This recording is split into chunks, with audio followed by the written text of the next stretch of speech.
Hey welcome back, I am Vivek Bindra, I am an international motivational speaker. वापस आया हूँ आज एक हिंदी का टॉपिक लेकर के, और आज बताऊंगा दो प्रकार के लोग होते हैं।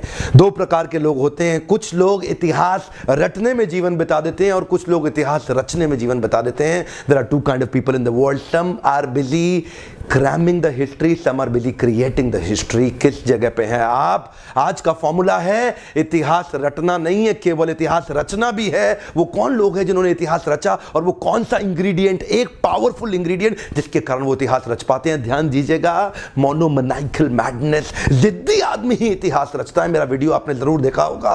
केवल जिद्दी आदमी ही इतिहास रचता है। वो जो जिद होती है ना, उसको पालना और बड़ा करना बड़ा जरूरी है। तरीका क्या है? तरीका यह है, अपनी जिद को पालना चाहिए, अपनी जिद को बड़ा करना चाहिए। Converting anger into a resolution. जिन लोगों ने इतिहास रचा है ना कभी गुस्सा आया था उनको, और वो गुस्से को संकल्प में परिवर्तित कर लेते हैं। बिल फोर्ड से रतन टाटा ने भी ऐसे ही बदला लिया था। Success is the actual revenge. जानते हैं, एक बार रतन टाटा बिल फोर्ड के हेडक्वार्टर डेट्रॉइट गए थे उनको कहने के लिए कि मेरी जो Tata motor passenger vehicle division है चल नहीं रही है, मैं चाहता हूं आप इसको खरीद लो। उस दिन बिल फोर्ड ने उनकी बड़ी बेइज्जती करी थी। उस दिन उन्होंने कहा था तेरे पे एहसान कर रहे हैं, तेरा ये टाटा मोटर पैसेंजर व्हीकल खरीद के, अगर गाड़ी बनानी नहीं आती है तो धंधे में आए क्यों थे। जैसे ही बिल फोर्ड ने ये बात कही, रतन टाटा को बात चुप गई। उस दिन रात को सोचने लगे क्या करें, ये तो गलत हो गया हमारे साथ। रातों रात पूरी टीम लेकर के डेट्रॉइट से वापस बॉम्बे आ गए, और उसके बाद पैसेंजर व्हीकल पे एक्स्ट्रा टाइम स्पेंड किया। जिद्दी हो गए, टर्न अराउंड करूंगा इसको, turn around, converting anger into a resolution. कुछ ही दिन के बाद टाटा मोटर्स तो रिवाइव कर रहा था और बहुत अच्छा ग्रो करने लगा। बिल फोर्ड की कंपनी लॉसेस में आ गई, और टाटा ग्रुप ने उनको प्रपोजल भेजा, हम तुम्हें खरीद लेते हैं।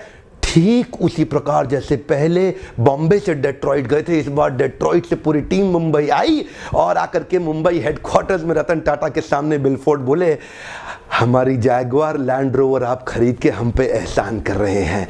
सब कुछ सेम था। पिछली बार बोले थे हम तुम पे एहसान कर रहे हैं, और इस बार खुद आके कह के गए। रतन टाटा तो बिल्कुल प्रेम से उनकी गाड़ी 9600 करोड़ में खरीद गए। क्या बोले कि तुमने हमसे ये गाड़ी खरीद के हम पे एहसान किया है। बिल फोर्ड बोल के गए, केवल जिद्दी आदमी ही इतिहास रचता है। मोनोमैनिकल मैडनेस इज नीडेड। मेरा आपसे ये प्रश्न, क्या जिद है आपकी? मेरा प्रश्न पूछिए अपने आप से, चुनौती दीजिए अपने आप को, और मैं क्या चुनौती दूंगा, आप अपने आप को खुद चुनौती दीजिए। आपकी वो कौन सी एक जिद है, मोनोमैनिकल मैडनेस, वो कौन सी है? अजय देवगन की ना पिक्चर देखी थी, आता माजी सटकली। वो पिक्चर मुझे समझ में आ गई। क्या कहते हैं, आता माजी सटकली। जब तक ये सटकली नहीं होगा ना, बनेगी नहीं बात। सत्या नडेला पोस्ट ग्रेजुएशन कर रहे थे यूएस में। उनके प्रोफेसर ने एक दिन अचानक देखा स्लीपिंग बैग सुबह सुबह किसका पड़ा हुआ, तब उनको पता लगा सत्या नडेला स्पीड अप करने के लिए कई दिनों से सोए नहीं है। रात को थोड़ी देर के लिए स्लीपिंग बैग लेकर के यहीं लैब में लेट जाते थे, और उसके बाद उठ के फिर काम करना चालू कर देते थे। वो आज स्लीपिंग बैग पड़ा रह गया गलती से।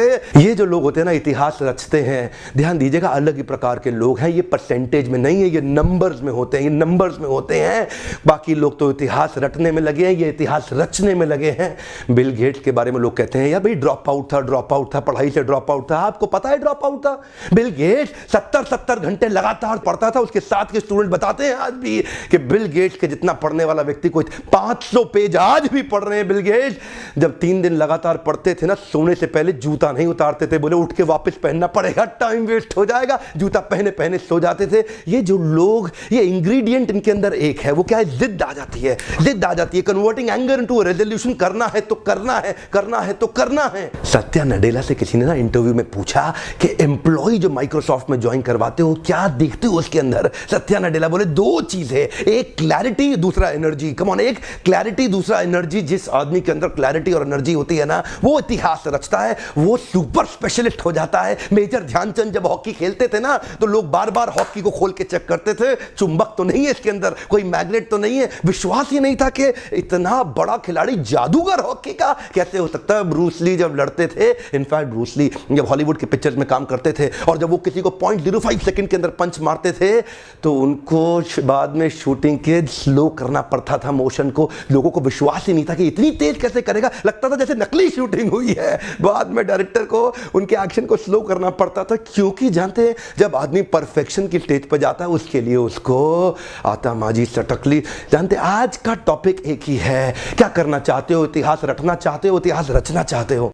तो मिलते हैं कल सुबह 8 बजे दोबारा अपने पॉडकास्ट के अगले एपिसोड में, एक्सक्लूसिवली मेरे फेसबुक, इंस्टाग्राम पेज या ट्विटर हैंडल पे। और हाँ, शेयर जरूर करिएगा इस मैसेज को। Sharing is caring. शेयर करने से सामने वाले का लाभ होता है और ऐसा मैसेज शेयर करने से आपकी भी तो इज्जत बढ़ती है। हमारे साथ जुड़े रहने के लिए प्रेम पूर्वक धन्यवाद।